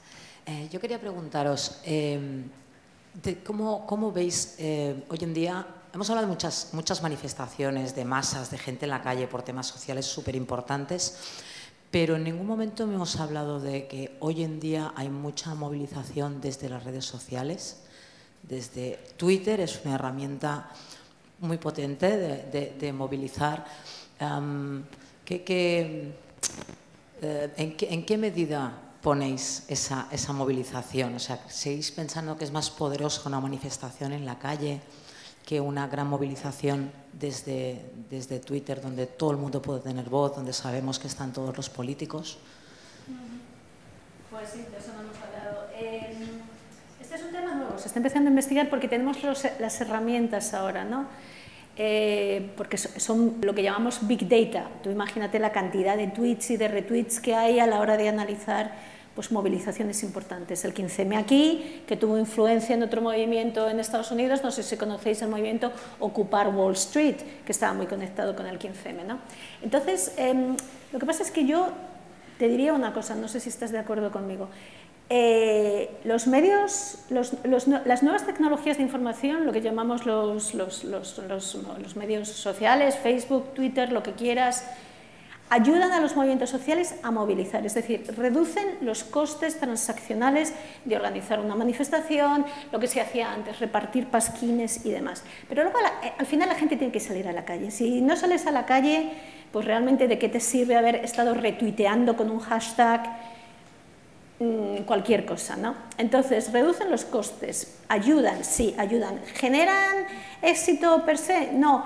Y yo creo que los estudios que se han hecho por ahora nos dicen varias cosas. En primer lugar, que los primeros analistas tendieron a caer en una cierta ingenuidad a la hora de darles un protagonismo desproporcionado a estas nuevas tecnologías. En segundo lugar, que cuando estudiamos las nubes de tweets y de retweets y de cómo se conectan entre sí, seguimos viendo que hay dinámicas muy jerárquicas de líderes y de seguidores. Es decir, hay un número de individuos a los que llamamos nodos que son los que más retuitean. O sea, que en el fondo no han servido para generar más democracia en torno a las manifestaciones. Esa es una de las segundas cosas. Y luego hay otro tipo de activismo que no sé si te referías también a ese, que es lo de firmar peticiones online, que todos hemos hecho, Abad, organización y tal y cual. Que yo a mis alumnos lo defino como el activismo del couch. Es muy cómodo, estás ahí sentado, estás con tu ordenador y pumba, y firmas, y firmas, y firmas. De nuevo, ¿eso sirve? Sí sabemos que sirve porque cuando de repente llegas a 5 millones de firmas, pues se detiene una lapidación en Arabia Saudí, por ejemplo. Pero también sabemos que el ciclo de impacto ya se ha saciado y que en el fondo lo que importa es la inversión que la gente hace por salir, más que el coste cero que supone firmar algo online. No sé si un poco iba por ahí. Yo no estoy totalmente de acuerdo. He de decir, yo tengo la sensación que al final esta cuestión de las consecuencias del activismo tiene mucho que ver con la percepción de los políticos sobre lo que importa y lo que no. No tanto sobre lo que nosotros podamos medir o no, sino sobre el político de turno, si piensa que ese actor de la sociedad civil es relevante o no, tenga la información precisa o no. Eso es una cosa que yo, desde luego, aprendí investigando el activismo LGTBI en España, que muchos de los decisores políticos no tenían una idea muy clara, pero tenían una percepción, esto es un movimiento grande, esto hay que tenerlo en cuenta. A mí me da la sensación de que hay políticos que tienen mucha atención a las redes sociales y que reaccionan de una manera casi histérica y paranoica a cualquier cosa que pase, y por lo tanto en esos contextos creo que se genera una estructura de oportunidad grande para que eventos de protesta digital, que probablemente sin presencia de los cuerpos, que probablemente no deberían tener mucho recorrido, tengan un efecto mayor del que deberían tener, frente a otro tipo de políticos que no tienen esa susceptibilidad, pienso yo, a lo que ocurre en Internet. En lo que estoy de acuerdo con Susana es cuando me decías movilizar en Internet. La movilización yo la asocio con hacer algo con el cuerpo, es decir, esto es una forma de protesta. Los movimientos sociales usan Internet o bien para promocionar sus propias actividades en la calle, etcétera, pero es verdad que utilizan formas de protesta online que creo que tienen cierto eco en un determinado tipo de político millennial que está un poco obsesionado con cada veleidad en los ánimos y las emociones en las redes sociales. Dos cuestiones. Una importante y es que existe la brecha digital de género, donde las mujeres tienen menos acceso y menos uso a la tecnología. Eso es un enorme problema social, es un problema a nivel europeo porque hay políticas de fomento del uso de las tecnologías entre las niñas y las mujeres, porque el gap, la distancia social, está generando un problema social, pero va a generar un problema social de desigualdad mayor, con lo cual es preocupante y las redes sociales son especialmente importantes, ¿no? Y igualmente en el feminismo, las influencers, exactamente igual que en todo lo demás, y movilizan mucho. En las cuestiones de sumisión química, no sé si recordáis, habéis escuchado hace poco protocolos de sumisión química en las fiestas, los puntos violeta, se han hecho kits forenses para la identificación rápida. Esto se ha movido gracias a través de redes y de influencers. Se ha conseguido fundamentalmente a través de esto, con lo cual ha tenido un impacto muy positivo. Y ciertamente los políticos prestan cada vez más atención. En la empresa en la que yo trabajo, que es Red to Red, hacemos análisis y consultoría de políticas públicas. El año pasado hicimos un estudio sobre Big Data y violencia de género, por ejemplo. Entonces, están prestando atención cada vez más sobre qué ocurre, qué se moviliza y qué es lo que pasa en Internet y en las redes a este respecto. Vale, sí, dos súper rápidas. Estaba pensando en movimientos sociales, activismo, etcétera, y veía, o sea, ¿qué lo impulsa, ¿no? A veces es la indignación, a veces la necesidad, no sé qué, pero sobre todo yo creo que hay como un denominador común, recogiendo también lo que decía la compañera, que es el sentido de justicia social o el espíritu crítico, ¿no? Entonces, ¿cómo, según vuestra opinión, se puede fomentar esas dos cosas, ¿no? Y luego una para Susana, que era, ¿no?, que decías, hay ciertos tipos de activismo, como por ejemplo, ¿no?, contra la misoginia o como con grandes temas que dices, esto no va a terminar nunca. Pero igualmente, ¿no te parece que es igualmente necesario de cara, por ejemplo, a influenciar los programas o las agendas educativas? Eso también es una forma de política y bueno, y creo que a lo mejor una política pública que está más vinculada con la educación sí puede responder a ese tipo de activismo. Gracias. Bueno, pues yo creo que tus dos preguntas yo las creo que se podrían conectar. Pues ¿cómo puedes fomentar eso? O sea, evidentemente lo más importante es generar una ciudadanía crítica, informada, interesada, algo que cada vez es más complicado, ¿no? Pues ¿por qué? Porque sabemos que la mayor parte de la gente, o sea, sabemos que se está reduciendo el capital social en la mayor parte de los países desarrollados. Y además se está generando cada vez una mayor desconfianza, no solo hacia los políticos, sino una desconfianza interpersonal. También tenemos datos que nos dicen que el aumento de las desigualdades sociales ha reducido el capital social. O sea, estamos en un contexto en el cual es difícil, porque la gente, primero, se relaciona menos con otra gente, habla menos, somos menos ciudadanos en el sentido de la ciudadanía y además desconfiamos con respecto a nuestra propia capacidad de mejorar las cosas, es decir, nuestra eficacia política se ha visto muy mermada. Entonces, ¿cómo se genera ciudadanía? Pues se podría generar enfadándonos todavía mucho más, ¿no? Llegaría un momento en que estaríamos... No, ahora en broma, digo ahora en serio. Yo creo que tenemos que hacer un esfuerzo en el sentido de... Primero, los poderes públicos evidentemente podrían, si tuvieran interés en ello, generar una ciudadanía más crítica a través de, primero, un uso de la televisión pública más razonable, es decir, con contenidos e informaciones que yo siempre recuerdo, yo es que ya tengo muchísimos años, pero recuerdo el programa La Clave, que fue un programa emblemático en la transición política española. Creo que el deterioro de la televisión pública española es algo que deberíamos tomarnos muy en serio, ¿no? Creo que la televisión puede generar contenidos interesantes. Los colegios y las autoridades educativas también tienen ahí un elemento importante. La familia tiene un importante... los medios de comunicación. Y luego nosotros mismos tenemos una responsabilidad, ¿no? Una responsabilidad de salir de nuestra individualización y participar más y generar más. En fin, todos son desideratum. Realmente no lo sé cómo se debería hacer, pero creo que por ahí habría ciertas cosas mejorables. Yo estoy de acuerdo y además es verdad que nos lo has preguntado antes y te hemos olvidado vergonzantemente y lo lamento. Pero te voy a llevar un pelín la contraria. El problema no es tanto que la gente no exprese su voz política y con las movilizaciones feministas desde el 2016-17 se demuestra que es posible.